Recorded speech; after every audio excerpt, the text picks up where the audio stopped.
Jean Willis, esse é o nome do deputado que, dentro do Congresso, defende as causas gays. Está muito difícil essa bandeira, deputado? É uma bandeira difícil, mas eu não só defendo as causas gays. Eu prefiro dizer que eu sou o deputado que defendo as causas das minorias. Porque além de defender os direitos de LGBTs, da população LGBT, eu defendo, por exemplo, a comunidade de santo, as religiões, os adeptos das religiões de matriz africana, defendo as pessoas com doenças raras e outras deficiências, as prostitutas, que são um grupo estigmatizado, as crianças e os adolescentes, sobretudo crianças e adolescentes em conflitos com a lei. Enfrento o racismo, o sexismo, então eu diria, defendo a população quilombola, os povos indígenas. Então eu diria que eu sou um deputado das minorias, dos direitos humanos das minorias, entre eles a comunidade LGBT. Talvez chame a atenção o fato de eu ser gay assumido, então isso talvez seja... As pessoas identifiquem a causa LGBT comigo pelo simples fato de eu ser gay assumido, claro. Mas isso, o senhor tem absorvido para si muita homofobia?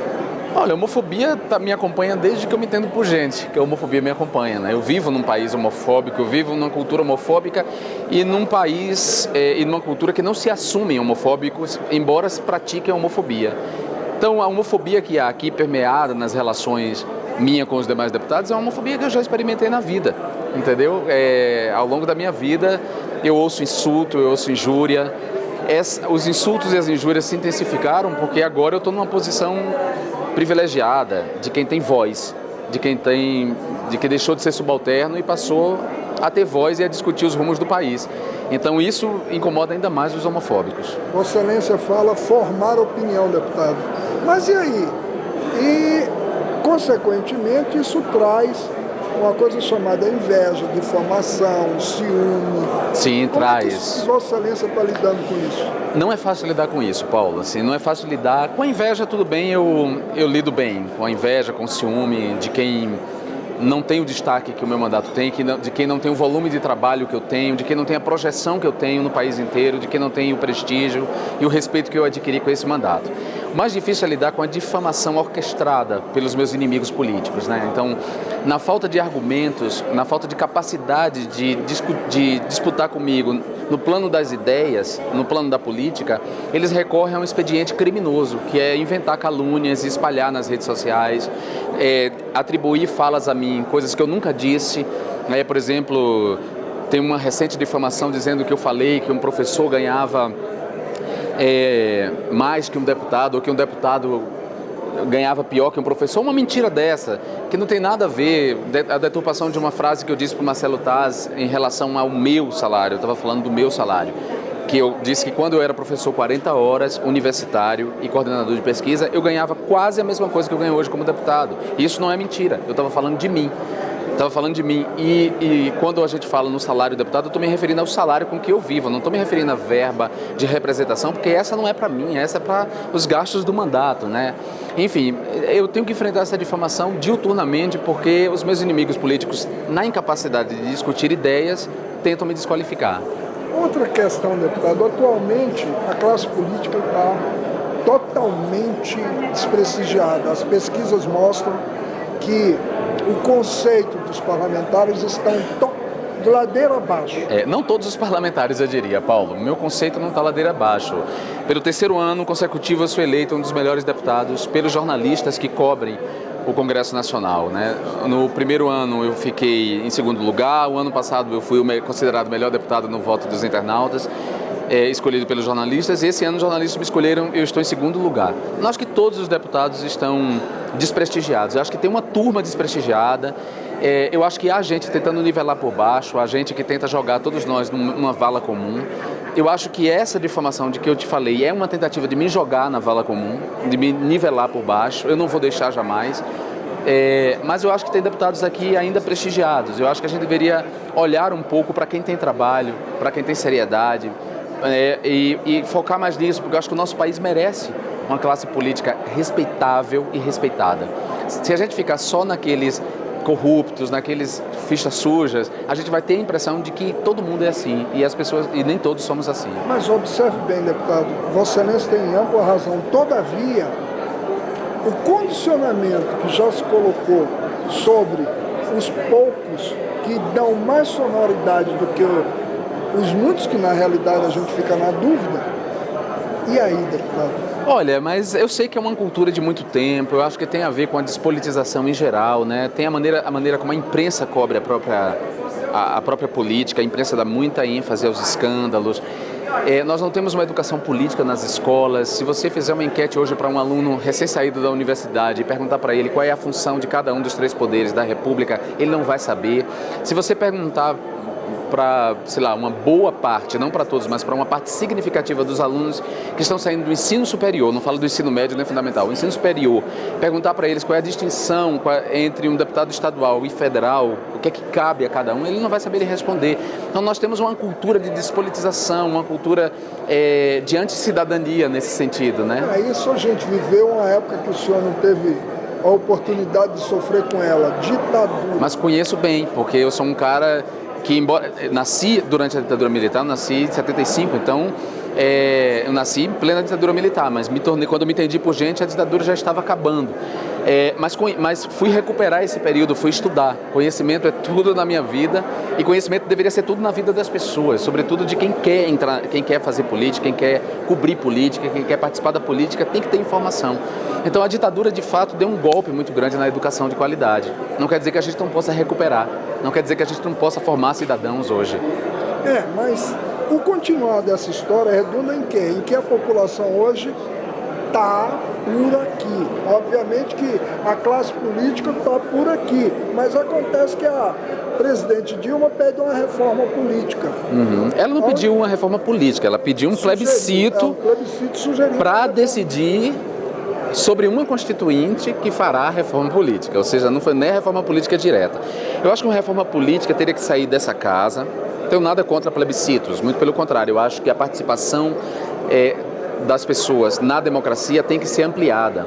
Quer dizer, a democracia direta tem que ser mais exercitada no Brasil e aí nós temos referendos e plebiscitos para isso.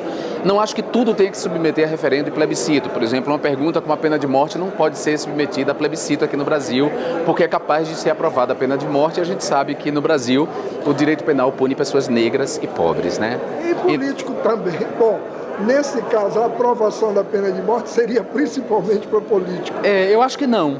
Eu acho que não. Eu quero que você me aponte na atual conjuntura, do jeito que a casa está enlameada, tá? Não, eu discordo que a casa está enlameada, eu não gosto dessas metáforas. Eu acho que tem deputados e senadores enlameados, não é a causa. E essa lama, ela tem uma origem, porque essa lama também está no comportamento de muita gente na sociedade. Uma pessoa que sonega imposto, uma pessoa que corrompe o guarda da lei seca, uma pessoa que não declara, não faz a declaração de imposto de renda de maneira correta, ela está sendo corrupta. Empresários que fazem lobby aqui para terem os seus interesses aprovados, empresários que corrompem parlamentares, parlamentares que se deixam corromper, pessoas que se deixam corromper são corruptas. A corrupção é um sistema. E como parlamentar, eu não vou endossar preconceitos e senso comum. A política é discernimento, e eu estou aqui para fazer discernimento. Mas acontece que aí passa por uma questão chamada cultura política, como Vossa Excelência já falou. Então é papel meu e seu. Você, como um jornalista, um cara que tem um espaço nas redes sociais, que cobre a política, deveria estar preocupado também em educar as pessoas e não em reforçar os preconceitos. Há políticos ruins, há deputados federais envolvidos em corrupção, há deputados estaduais envolvidos em corrupção, há vereadores envolvidos em corrupção, mas nem todos os vereadores, nem todos os deputados estaduais, nem todos os deputados federais são corruptos. Então nós deveríamos um pouco dar ênfase a quem não é, para que a gente eduque as novas gerações. A gente precisa dar o exemplo das pessoas que conduzem bem a política, para que as pessoas as novas gerações se espelhem nelas e não nos corruptos. Vossa Excelência tem toda a razão. Todavia, ainda há pouco, o Senado, 67 senadores aprovaram uma lei, ou melhor, aprovaram não, deixaram de votar uma lei que tirava da sua convivência irmãos como suplente, cunhados como suplente, sobrinhos como suplente, filho como suplente, e no universo de 81, apenas 67 disseram: não concordamos, isso tem que continuar como está. Esse status quo... Eu acho lamentável, a decisão do Senado, desses senadores, mas você vê que a maioria fez isso, mas teve uma minoria que disse não, que não gostaria, que há uma minoria que está ali lutando contra o nepotismo. Eu devolvo isso às pessoas. É preciso perguntar às pessoas que votaram nesses senadores se elas sabem que eles fizeram isso. E é preciso perguntar às pessoas se elas vão votar nele de novo. O cidadão tem que ter responsabilidade com o seu voto. Não pode só jogar a culpa, se desculpabilizar jogando a culpa naquele político, naquele deputado ou senador que está fazendo merda, desculpa a expressão, mas essa é a palavra. Ou naquele deputado estadual ou vereador que está fazendo merda. Ele tem que pensar no seu voto. Por que você votou naquela pessoa? Aquela pessoa não chegou de paraquedas. Mas né? Acontece que esse mesmo político, quando vai para a televisão, o que ele diz? Olha, vamos transformar esse país num lugar lindo, vai jorrar mel, vai... As pessoas não são ingênuas. Mas o problema é que as pessoas não são ingênuas. São aculturadas, deputado. Não sei se elas são aculturadas. As pessoas não são ingênuas. Elas têm que prestar mais atenção, elas têm que se envolver mais na política. O problema é que elas passam o ano inteiro sem se envolver na política e aí só exercem a cidadania na hora do voto. E na hora de votar, vota sem muita consciência. Eu acho que as pessoas têm que se engajar mais na política. Eu não estou aqui para defender deputado corrupto nem senador corrupto, isso é um problema deles, é uma entrevista que você tem que fazer com eles. Eu estou aqui para afirmar a boa política, para afirmar que o meu mandato é um mandato de defesa dos direitos humanos, é um mandato comprometido com os direitos das pessoas. Eu sei que é um mandato difícil porque é um tema que a grande população nem assimila direito, né? Porque as pessoas têm a tendência a associar direitos humanos a bandido, né? Achar que direitos humanos só são direitos de bandidos, quando na verdade é o contrário. Os direitos humanos são de todos nós, meu, seu, inclusive dos bandidos também. Para os humanos. Para os humanos, para todos os humanos. Não é porque uma pessoa cometeu um delito que ela deixa de ser humana, que ela tenha que ser torturada, enfim. Essa é a minha defesa, eu acho que esse é o meu papel. Na qualidade de ficha limpa, sim, nos ajude a depurar esse processo. Bom, porque eu ajudo com o meu exemplo, Paulo. Eu não tenho outra coisa a fazer a não ser com o meu exemplo e com a minha atuação aqui dentro. É a minha atuação que conta. Agora, as pessoas têm que mandar para cá mais pessoas parecidas comigo, né? Ou parecidas mais com o Chico Alencar, ou parecidas com a Manuela Dávila, ou parecidas com a Rosane, ou parecidas com a Érica Cocai. Eu posso citar aqui muitos deputados que são honestos, sérios, trabalhadores e engajados numa causa. Eu acho que a gente tem que mandar pessoas mais com esse perfil para cá. E aí cabe ao cidadão, é ele que vai ter que, na hora do voto, pensar direito em quem ele vai votar. Vossa Excelência está com uma votação muito conturbada, afinal de contas, royalties é a educação. É o destino dos royalties para a educação, né? Quer dizer, o Senado reduziu o montante de recursos para a educação. Nós tínhamos aprovado um montante aqui na Câmara. Quando foi para o Senado modificou e, portanto, a educação perde parte desse recurso. A gente está tentando recuperar nessa votação. Muito obrigado. Valeu. Tudo bom pro senhor. Valeu, querido. Muito obrigado.